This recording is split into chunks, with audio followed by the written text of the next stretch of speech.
pues presentamos a nuestra siguiente invitada, a Indira Wilca, excongresista.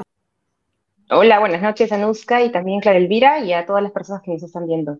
Gracias. Nada, empezamos el programa, o yo empezaba diciendo que teníamos a dos invitadas, que eran dos mujeres, y que no sabemos si también, aparentemente, parece que las antípodas.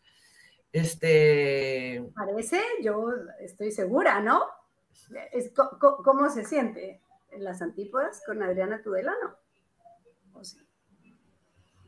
Bueno, al menos en este tema creo que sí, ¿no? Después de haber escuchado parcialmente, ¿no? No he llegado a escuchar toda la entrevista, pero al menos esto referido a la amnistía, por supuesto que sí, y creo que está bien recordar que en nuestro país todos esos intentos de amnistía han fracasado, ¿no? Porque justamente no solamente terminan siendo ilegales, no inconstitucionales, y son usos arbitrarios del poder en realidad para encubrir actos de violación a los derechos humanos, ¿no? Y creo que también es tal vez, escuchaba la última parte sobre todo de si en esta agrupación política que hoy día planteó este asunto en el diálogo con la señora Boluarte había un acuerdo interno, pues yo creo que a quienes lo plantearon se les salió un poco la torpeza, ¿no? Porque es de alguna manera asumir o aceptar que efectivamente estos efectivos policiales o militares son responsables de los hechos, porque para solicitar una amnistía hay que ser consciente de una responsabilidad legal en primer lugar. Entonces yo creo que, no sé si el señor Caber o el otro señor del Partido Avance País que lo planteó en el diálogo, sin querer queriendo, ha terminado aceptando algo que para la mayoría de peruanos es muy evidente, y es que estos efectivos policiales y militares en algunos casos que han intervenido en las zonas de protesta lo han hecho abusando de su poder y vulnerando derechos humanos, como ya varios informes de entidades especializadas en estos temas lo han señalado claramente, y como también nosotros mismos hemos podido apreciar por los registros audiovisuales de las manifestaciones.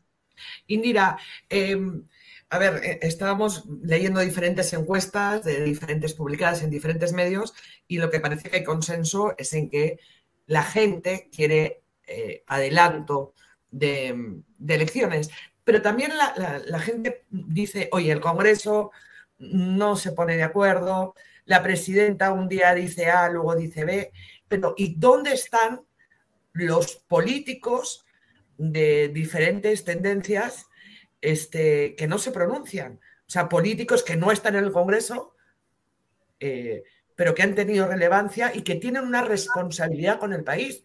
Por ejemplo, usted, ¿en qué está? ¿Cómo está participando o está participando de alguna manera en todo lo que está sucediendo? O sea, ¿en qué están los políticos o las figuras políticas de diferentes tendencias que no les estamos viendo poner el pecho en estos momentos, ¿no? Tan complicados? Me parece una pregunta muy necesaria, porque eso va a permitir sincerar posiciones a esas alturas de digamos, de la historia en la que estamos, ¿no? Y yo puedo decir que estoy de acuerdo con las movilizaciones, con el sentido de la movilización, y estoy de acuerdo con el reclamo, no solamente a nivel político, y hay que reivindicar y creo que respetar que quienes están movilizados tienen una posición política respecto a lo que viene pasando en nuestro país, y hacen un pedido además que es político, que es la renuncia de la señora Boluarte, o nuevas elecciones. Si están buscando canalizar además esa preocupación política a través de vías democráticas, yo respaldo esa posición y además la he acompañado en las calles. Creo que desde donde me toca como política, pero también como ciudadana, trato de compartir esta opinión que tengo, pero lamentablemente, como bien señalas, no es, y hay un elemento más, ¿no? Además de esta situación, digamos, de posicionamiento político que ha tomado un sector amplio de la ciudadanía, ya sea a través de las movilizaciones, ya sea a través de las encuestas de opinión pública, hay algo que también, digamos, amerita una respuesta unánime de la sociedad, y es qué hacemos con esta represión terrible que,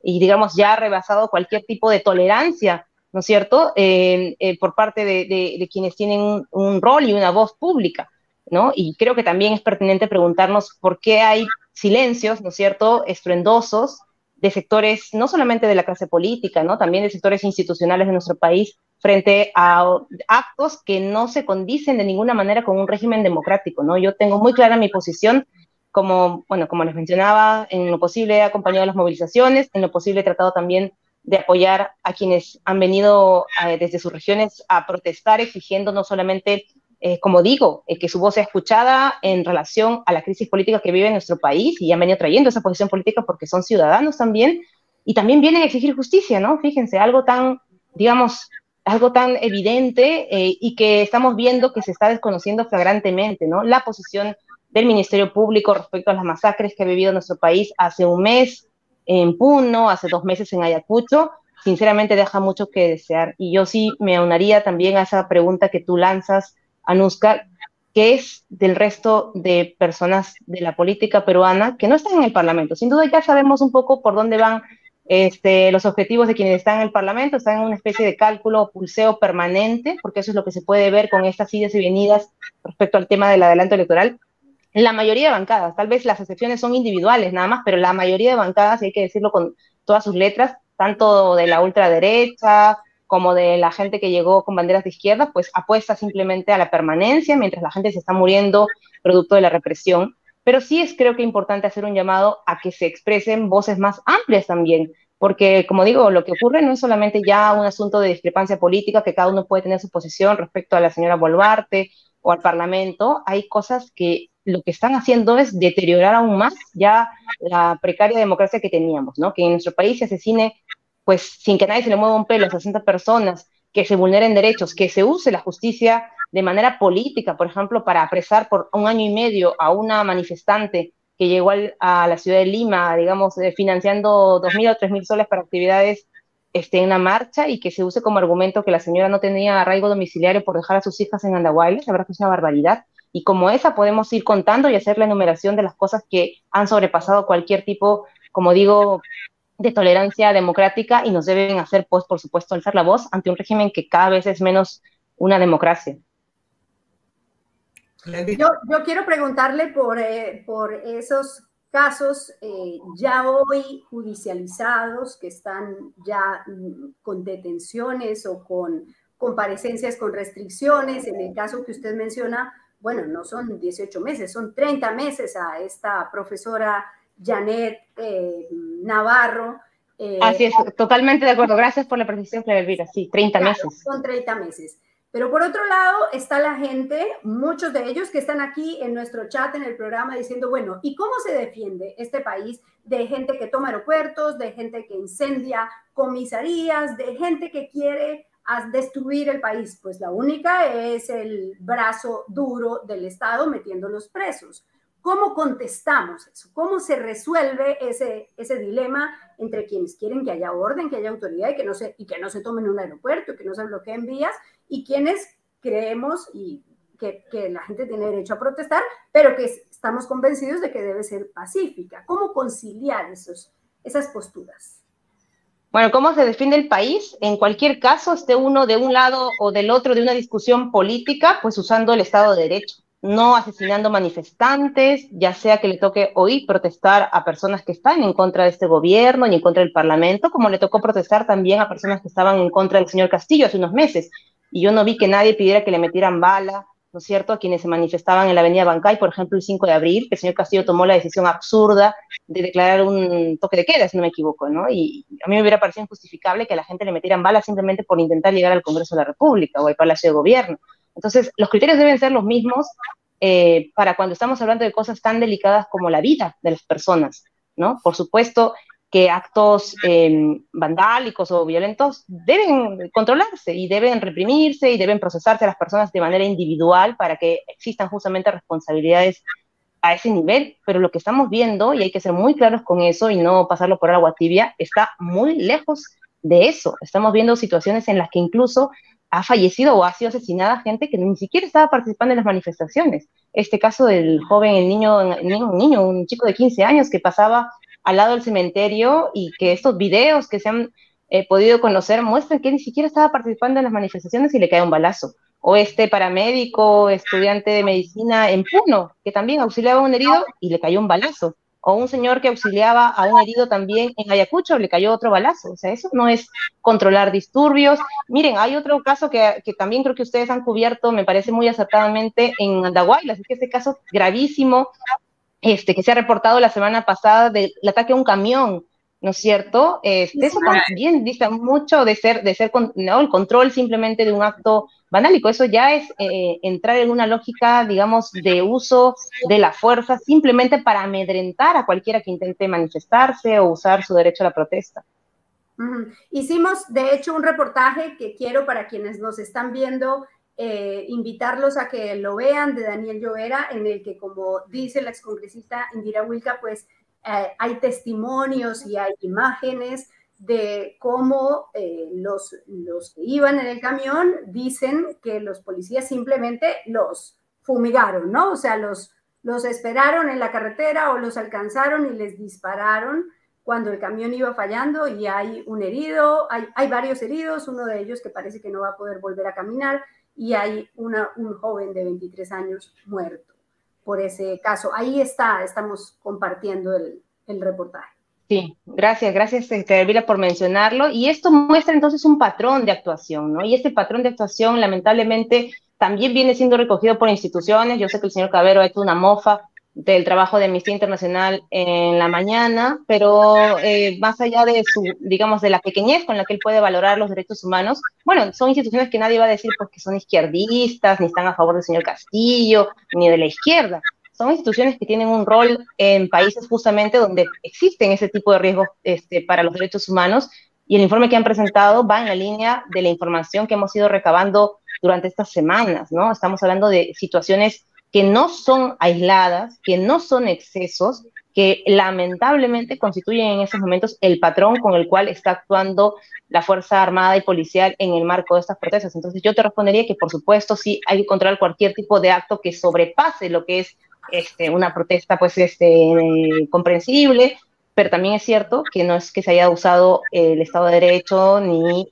la legalidad para intentar controlar esto, al contrario, ¿no? Lo que se ha hecho es más bien, lo que se está haciendo es un intento de acallar cualquier tipo de protesta, generando más miedo y más terror, bueno, asesinando gente. Eso hay que decirlo abiertamente, que es lo que está produciendo el gobierno de la señora Boluarte. ¿Cree que la ola de protestas ya ha amainado? Que la gente no da para más, que no da para más, 48 muertos, la gente no vive del aire, ¿cree que ya amainó o cree que esto es simplemente el descanso, ¿no? Una tensa calma? Yo quisiera comentar un poco lo que he visto en estas semanas, ¿no? Y lo que he visto es a gente movilizándose con sus recursos, con lo cual se desbarata un poco estas hipótesis absurdas de la propia señora Boluarte, diciendo que todo esto está, pues, maquinado, orquestado, financiado. Al inicio quiso deslizar hipótesis sobre quién financiaba a los manifestantes, y cuando se ha evidenciado que esto es, pues, la autogestión de comunidades, donde ella sabe que además que en el sur hay muchas comunidades que apelan a la autoorganización para muchas cosas de su vida, entre otras cosas, bueno, ejercer su derecho a la protesta. Y por supuesto, estas comunidades no le financia a nadie. Entonces, muchos de estos grupos, y yo he sido testigo de algunas de estas delegaciones, han venido haciendo pues una colecta en su comunidad. Esa colecta tiene, digamos, un límite, ¿no es cierto?, para el cual se puede usar, se acaba pues los recursos que ellos han podido juntar, y se acaba también el tiempo que muchos de ellos tienen disponible para movilizarse a la ciudad de Lima, y deciden regresar. Ahora, ojo, que también esto no implica que abandonen la voluntad que tienen de la demanda que han planteado, que la señora Boluarte salga del gobierno, que el Congreso de la República apruebe un adelanto electoral, ¿no? Lo que sí también he notado es esta voluntad de continuar en esta manifestación, haciendo una especie de postas o relevos con ciudadanos que también son parte de las mismas comunidades o distritos o provincias, ¿no? Eso es algo que se puede observar fácilmente si uno, bueno, se acerca a conversar con los manifestantes en los espacios que aquí se han dado en la ciudad de Lima. Entonces, ese es, digamos, el momento en el que estamos, un momento, si se quiere, de relevos y de recambio en lo que es la manifestación, pero también la voluntad muy clara y muy firme de las personas, de las comunidades, de las poblaciones, sobre todo de las regiones del sur y de otras más, de que esta es una demanda legítima y que van a persistir por eso, porque es no solamente legítimo, sino que es justo, y que probablemente sea el único factor, esa movilización, el que haga que lamentablemente esta clase política que está pulseando, como digo, porque están jugando a pulsear. Un día aprobamos este adelanto, otro día si vemos que baja la protesta lo dejamos de lado. Hoy día también en este supuesto diálogo hemos escuchado a algunos grupos como el de señora Acuña diciendo si la gente apoya el adelanto electoral, pues lo apoyaremos, y si se queda la señora Boluarte también la apoyaremos, ¿no? Entonces es ese nivel de cálculo tan básico que creen que la gente no se da cuenta, pero la gente, por supuesto, se da cuenta. Pero es que en ese pulseo también está de izquierda, los partidos de izquierda. Pongámoslo con nombre propio, Anuska, yo no tengo ningún problema en mencionarlo. De hecho, he escrito una columna que escribo cada 15 días en el Diario de la República, donde he mencionado que me parece inaceptable, una vergüenza, la posición de gente como de la bancada magisterial o Perú Libre. Miren lo que está pasando, ¿no? Su cálculo nuevamente, en algunos casos oportunista, ¿no? Simplemente de quedarse en el cargo, en otros casos, pues, con un cálculo más no sé si están en una lógica de fortalecer sus alianzas electorales, pero está haciendo también que esta situación se alargue en términos de la salida, que podría ayudar a desentrampar este problema, y está exponiendo a la gente a una mayor represión. O sea, si ellos dicen estar del lado del pueblo, pues yo no entiendo qué preocupación por el pueblo tienen ahorita cuando la gente se está movilizándose y les está exigiendo también a ellos que sean parte de la solución y no del problema como realmente lo están haciendo. Pero es que parece que en realidad, perdón, Clara Elvira, parece que en realidad, o sea, claro, se nos va la media sonrisa cuando escuchamos las palabras del señor César Acuña, ¿no? De, bueno, apoyaremos lo que apoye, el que apoye en el momento en el que apoye, ¿cierto? Y cambiaremos de opinión en el momento que tengamos que cambiarla. Pero es que así también parecen estar los líderes detrás de los partidos, tanto de derecha como de izquierda. ¿Dónde está Verónica Mendoza? ¿Dónde está Salvador del Solar? ¿Dónde está, quiero decir, dónde está gente de toda condición política que ha pasado por cargos públicos, que ha tenido relevancia, que no son capaces tampoco de proponer una alternativa, ni tan siquiera de salir a defender unos mínimos? Porque parece que nadie aquí se quiere arriesgar. O sea, en el fondo César Acuña quizá es el más honesto, ¿no? El más sincero. El más sincero. Bueno, no creo que sea honestidad, tal vez hay otro tipo de actos que subyacen a sus lapsus, pero... Él lo dice, y los demás, por sus actos los conoceréis. Por acción o por omisión. A ver, yo creo que sí, yo coincido, hay mucha omisión y ojalá que puedas entrevistar a todas esas personas que tú has mencionado. Creo que también en el caso de algunas organizaciones sí han estado presentes, digamos, tomando posición, ¿no? Respecto a las movilizaciones. Yo, en el caso de Nuevo Perú, los he visto en las movilizaciones o apoyando con su local a la gente que está quedándose en la ciudad de Lima. Pero creo que... Creo que también hay un elemento que tú has mencionado y que sí haría falta discutir más abiertamente, ¿no? Más afuera del Parlamento, que yo sé que por mi experiencia además el Parlamento suele ser una burbuja y son pocas las ocasiones en que el Parlamento puede ayudar a construir una salida institucional y esta está haciéndole digamos, también una situación similar, pero muchas veces la presión externa puede ayudar. Yo quisiera así plantear una pregunta a quienes son parte también del quehacer político de nuestro país o institucional, no solamente la política la hacen quienes están en partidos. ¿Cuáles son esos mínimos para este momento, ¿no? Yo, como te digo, algunos no estarán de acuerdo seguramente del tipo de régimen que constituye la señora Boluarte. Yo he hablado con mucha gente a la que respeto y que dice, bueno, si sacan a Boluarte o si Boluarte renuncia, ¿quién viene luego? Hay ese temor, pero yo les digo, a estas alturas con 60 muertos, ese es el mínimo en el que podemos coincidir. Ese es el mínimo, digamos, en el que podríamos estar de acuerdo y exigir que haya algún tipo de acción, de hecho político, que nos haga romper especie de inmovilismo en el que sí está la clase política. La ciudadanía está movilizada y está actuando, nos podrá gustar o no la forma, la opinión, pero la gente está expresando su posición política. La mayoría, yo creo que sí, de manera mayoritaria, la gente se está expresando de manera pacífica y usando su derecho a la protesta. Sí hay un silencio o una dificultad en la clase política o en actores institucionales para decir con claridad, basta ya a las muertes, esto no es democrático, usar la fiscalía para amedrentar a manifestantes, para perseguirlos, no es democrático, tener expresiones de racismo institucional como lo tiene permanentemente la señora Boluarte, en particular con la región de Puno, eso no es democrático, eso no nos va a hacer bien a nuestra convivencia, y eso tiene que parar. Pues sí, yo creo que esos serían los mínimos sobre los cuales deberíamos empezar a construir un diálogo y ojalá posicionamientos cada vez más amplios. Permítame plantearle lo siguiente, porque yo he interpretado que con Dina Boluarte a la izquierda le ha pasado lo que a la derecha le pasó con Castillo.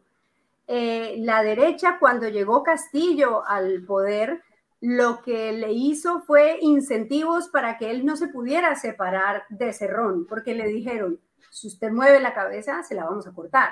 Si usted se separa de Cerrón, si pierde 3 votos, nosotros lo vamos a vacar. Con lo cual, lo que hicieron fue estimularlo a que todo el tiempo estuviera dependiendo de un ser tan complicado y con tantos amarres como Vladimir Cerrón.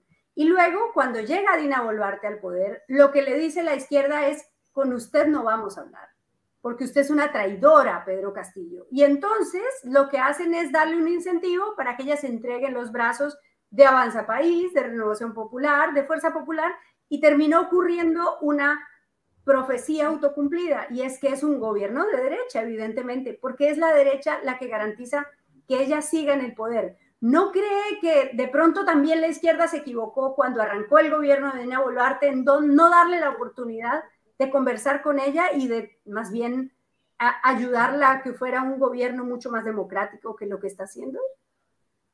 Yo haré una precisión que me parece muy importante, Clara Elvira. O sea, el problema no es que la señora Boluarte haya decidido hacer un gobierno de derecha, y qué bueno que esté muy claro que está haciendo un gobierno con la derecha. El problema no es ese, ¿no? El problema no es ese, que tendrá que aguantarse las críticas, tendrá que aguantárselas, por supuesto, ¿no? De la izquierda, de la derecha o de quien quiera opinar sobre su gobierno. El problema, Clara Elvira, es que para sostenerse en esa en ese gobierno tan endeble, no solamente se ha servido de las bancadas del Parlamento, como puede haber hecho el señor Castillo, y también seguramente habrá recibido nuestras críticas. El problema es que ha usado la fuerza policial, la fuerza armada, para reprimir de manera descomunal, como lo hemos visto. Yo creo que ese es el factor que ha movido todo el escenario político, ¿no es cierto? Hasta diciembre del año pasado había sectores, incluso dentro de la izquierda, que no tenían una claridad respecto a la continuidad del gobierno de Dina Boluarte. Yo personalmente creo que lo mejor desde el inicio en que ella asume por la Asociación Constitucional era que se convoquen a nuevas elecciones, porque ya estaba, digamos, eso en el ánimo de la gente. Este malestar no es nuevo, Clara Elvira, no es nuevo, Anuska. Ya se veía venir un malestar. Las encuestas de opinión decían: si Castillo cae, pues caerá el Congreso también. Y lo mejor era, por eso, en esa circunstancia, ya habiéndose dado la salida de Castillo, convocar nuevas elecciones. Pero el problema no era si la izquierda opinaba en uno u otro sentido. El problema es que en diciembre del año pasado, apenas la señora Boluarte asume, que me parece 10 días después, ocurre una masacre, bueno, primero en Andahuaylas, en Apurímac, perdón, que ya casi nadie se acuerda, que ha dejado también un saldo que pocos medios atienden. Creo que ustedes han sido los pocos que han tratado de cubrir eso, pero hay gente detenida de la peor manera, hay gente que está denunciando, y eso también está en los informes de derechos humanos, torturas incluso en las dependencias policiales, claro, pero como es Apurímac, que menos el caso se ha hecho, y luego ocurre lo de Ayacucho. Entonces no estamos hablando de que simplemente acá se trate de que la señora Boluarte traicionó, y porque se le dice traidora, es que estamos en la situación en la que estamos. Hay un elemento, como digo, mayor y de mayor gravedad, y es algo que no hemos visto en nuestra historia reciente. Claro, pero de Entonces, no quisieron conversar con ella. O sea, recuerden mira, que la gente, primera reunión fue con otro país, y de inmediato la izquierda dijo: con Dina Boluarte no conversamos. Y ahí todavía no. A ver, pero mira, yo no voy a entrar en detalles, tal vez, porque podría revisarlo, y seguramente encontraría un dato distinto al que tú planteas, pero yo sí recuerdo a parlamentarios y parlamentarias de izquierda que fueron a dialogar con Boluarte, y organizaciones sociales que también fueron a dialogar con Boluarte. Esa no es la discusión. Yo creo que el tema sigue siendo el mismo. Es la valoración que pueda tener la clase política de la señora Boluarte o de su gobierno, pues en democracia se debe aceptar. Incluso la opinión que puede tener un sector de la ciudadanía que pueda rechazar a la señora Boluarte también se tiene que aceptar. Es parte del juego democrático. Lo que no se puede aceptar en un régimen democrático es que, si la gente empieza a movilizarse porque está en contra de un gobierno, se empiece a matar a esas personas, se empiece a usar la fuerza de manera descomunal e ilegal, como se está haciendo. Ese es el factor que diferencia ese asunto.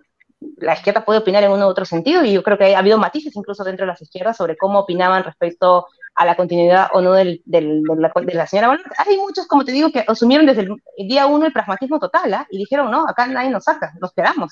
Yo por eso te sugeriría que revises un poco mejor tal vez entre líneas, ¿no? Entre líneas, porque es verdad que muchos no fueron tan sinceros respecto a si se quedaba o no se quedaba la señora Boluarte, pero para muchos era claro que las cosas seguían bien hasta el 2026, ¿no? Y creo que muchas de las bancadas, incluso el Parlamento, tenían ese ánimo. Acá no pasa nada, ya, bueno, acá hubo la sucesión, ¿no? Y seguimos hacia adelante, y ese fue el ánimo inicial. Si no hubiera sido porque hay un sector ciudadano, un sector del pueblo que está en contra, pues, por supuesto, en el sentido que ha adoptado el gobierno de Boluarte, apoyándose además en otro sector político tan o más desprestigiado que ella, es que probablemente no estuviéramos en el momento político en el que estamos, ¿no? Y yo sí quisiera, en todo caso, relevar ese factor como el que nos debe hacer hoy día un poco salir ya de nuestra lectura tan centrada únicamente en las correlaciones políticas dentro del Parlamento y pensar que estamos ante una situación mucho más grave y de deterioro de la democracia mucho más profunda.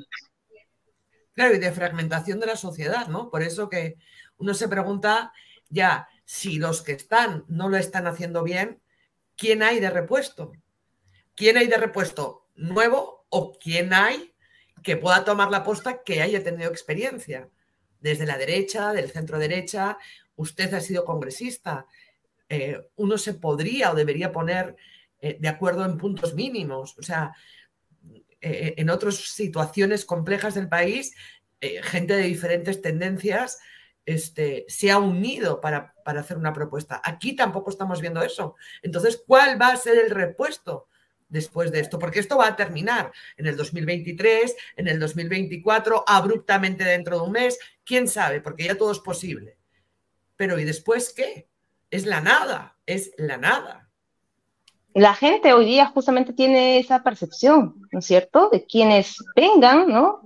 Van a repetir de alguna manera la misma actitud que hoy se está teniendo. Y yo quisiera decir que tal vez una de las cosas que más genera un rechazo ciudadano es esta forma en la que se trata o cómo se construye la relación con los ciudadanos, ¿no? No se les escucha, ¿no? Yo hoy día sí he llamado a decir, ok, hay un sector movilizado que es muy amplio, algunos podrán no estar de acuerdo, pero tanto nos cuesta escuchar, tanto nos cuesta reconocer que su demanda política también es legítima, que hemos ya sobrepasado cualquier tipo de canal institucional, porque dirán, bueno, pero para eso están los partidos, pero los partidos son, ustedes tal vez consideran conmigo, hoy día tal vez el primer problema para muchos, ¿no? La gente siente que no los representa, pero busquemos la posibilidad de escuchar, pensemos en las autoridades locales, pensemos en las instancias pues más de base, pero no se puede simplemente decir, yo no escucho, incluso si no queremos escuchar, digamos, a la voz concreta, física de las personas que se movilizan, escuchemos las encuestas de opinión. Y ahí el país no está tan partido. Discúlpeme, hoy día hay una mayoría bastante sólida que sí pide que haya una renuncia, que pide que haya un adelanto electoral. Entonces, yo creo que sí hay posiciones que se han exacerbado y ahondan en esa fragmentación que lamentablemente ha existido históricamente en nuestro país. Hay una lógica muy discriminatoria detrás de por qué no escuchamos a quienes no se está escuchando ahorita, a las poblaciones del sur, por qué tratamos con desdén la vida de quienes son quechuas, aymaras, ¿no? Pero lo cierto es que hay una opinión que sí se ha ido consolidando y también creo que eso es un logro de estas movilizaciones, que sí han ido ganando legitimidad, incluso en Lima, donde antes se creía que, bueno, la gente respaldaba casi a rajatabla a la señora Boluarte, pues a mí también se ha ido construyendo una opinión pública, y eso lo mencionan encuestadoras que nadie también va a poder decir que son izquierdistas, ¿no? La Ipsos, Datum, en fin, señalan que la gente apuesta como salida a la renuncia de Dina Boluarte y, bueno, un adelanto electoral. Sí, bueno, muy, muy complicado y sí es verdad que lo que estamos viviendo es como un doble rasero para todo, ¿no? Si una organización limeña recoge dinero para regalarles cosas a los policías, pues eso está muy bien y nadie tiene que rendir cuentas. Pero si esta líder de Andahuaylas recoge 2,000 soles o más, o 40,000, incluso se habla de que alcanzaron a recoger, pues bueno, eso es organización criminal. Creo que eso sí demuestra que hay un doble rasero muy complicado, que también aplica en la justicia. ¿Cree que es así? ¿Que la justicia también tiene un doble rasero para evaluar lo que está ocurriendo? Yo creo que hoy la justicia, o al menos determinados sectores, la fiscalía, vamos a ver hasta dónde llega el Poder Judicial, sí está siendo parte de una estrategia política. Están teniendo están tomando decisiones políticas más que amparándose en la legalidad y en el Estado de Derecho, incluso en la jurisprudencia, ¿no? Respecto a los temas de prisión preventiva, ya habíamos discutido bastante sobre cuáles serían los estándares que se tienen que cumplir en estos casos. Y sí hay dobles raseros, pero también hay situaciones de desbalance de poder. No todos tienen el mismo poder al momento incluso de pasar situaciones similares, ¿no? Es claro que acá hay una desproporción de poder que además, bueno, se agrava con el uso ya de la fuerza más directa, ¿no? Por parte del Estado. Yo creo que ese es un elemento que antes no teníamos tan manifiestamente expresado, ¿no? Que la Fuerza Armada, las policías, casi están tomando también un rol político que no les corresponde y que pone en riesgo aún más la democracia, pues eso no es algo casual, no es algo, digamos, que deba pasarse por alto, es algo sumamente preocupante y eso es algo que debe corregirse y debe llamarnos, sí, a la reflexión y a la acción a quienes nos consideramos demócratas. ¿Está creando algún partido? ¿Está creando algún partido? ¿Está militando en algún partido? Si hay nuevas elecciones el 2023, el 2024, ¿lo vamos a ver en alguna lista? Yo soy parte de un colectivo, sí, y sí estamos dialogando con diversos espacios, no tanto para el tema electoral, pero sí para el tema de reagruparnos, ¿no? Y yo asumo también una crítica dentro de las izquierdas, es la dispersión a la que ha llegado un sector de la izquierda, que es el con el que yo siempre me he identificado, un sector que tiene una mirada mucho más amplia de las luchas que quiere representar, ¿no? Una lucha, digamos, una apuesta, digamos, por articular luchas distintas, como la lucha de las mujeres, la lucha también contra el modelo económico, la lucha ambiental, en fin, y nosotros hemos caído en una dispersión muy grave, que hoy día también está siendo, digamos, creo que parte del problema en el que se encuentra la clase política. Entonces, nuestra tarea es empezar a reorganizarnos o organizarnos de mejor manera. El tema electoral, como siempre, será consecuencia de cuán bien estemos organizados y cuán bien seamos capaces de construir o reconstruir un proyecto político para el Perú. Esa es un poco nuestra mirada en este momento. Es que también han tenido líderes de barro, también ustedes, ¿no? Aquí, lamentablemente, cuando se reparte chocolate le cae a todo el mundo.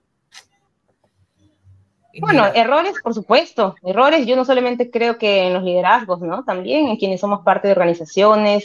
Creo que hay cosas que lamentablemente se han extendido en todos los sectores de la política, ¿no? El caudillismo, el pragmatismo, y es algo de lo que también tenemos que estar permanentemente alertándonos, ¿no? Y bueno, con esas elecciones nos tocará también retomar el camino para quienes creemos que la política es un instrumento de transformación de la sociedad y vaya que hace falta en estos momentos discutir las cuestiones que ayuden a transformar una sociedad como la peruana, donde todavía la injusticia lamentablemente es un elemento cotidiano, ¿no?